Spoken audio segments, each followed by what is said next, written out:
আমি হতাশ হচ্ছি যে 5ই আগস্টের পরও বাংলাদেশের এই আসন্ন নির্বাচনে জাতীয় পার্টি অংশগ্রহণ করছে। এই সরকার কি কোনো বাচ্চা যে তাকে ধরে ধরে বোঝাতে হবে কারা ফ্যাসিস্টের সহযোগী ছিল, কারা ফ্যাসিস্টের দালালি করেছে, কাদের কি নিষিদ্ধ করা লাগবে? এজন্যই জুলাই মঞ্চ আপনাদেরকে বারবার স্মরণ করিয়েছে এই সরকার একটা অথর্ব সরকার। আমরা একটা বিপ্লবী সরকার গঠন করতে ব্যর্থ হয়েছি। সংগ্রামে উপস্থিতি, এবারের নির্বাচনে যদি জাতীয় পার্টি অংশগ্রহণ করতে পারে, আপনারা ধরেই নেন যে এবারের নির্বাচনে আওয়ামী লীগ অংশগ্রহণ করছে।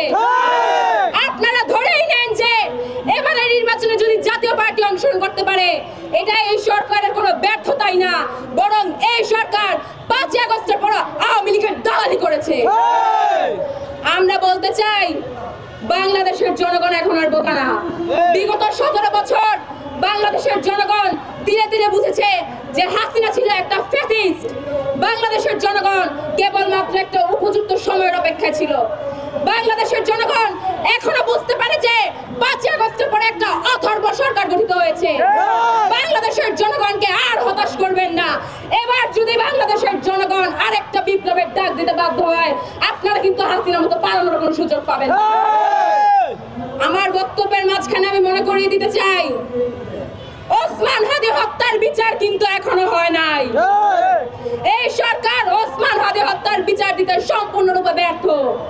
এই প্রশাসনকে বলতে চাই, আপনারা তো আওয়ামী লীগ আমলের প্রশাসন।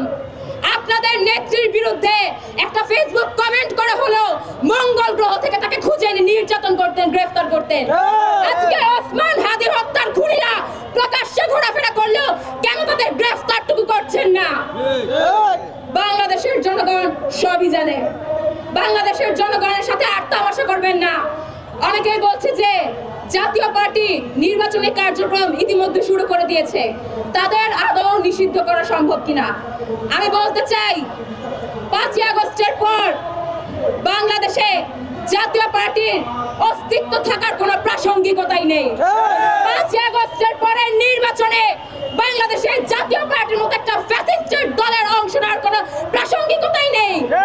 এটাই অথর্ব সরকারের একটা ভুল মাত্র, এবং এই ভুলকে অতি দ্রুতই সমাধান করতে হবে।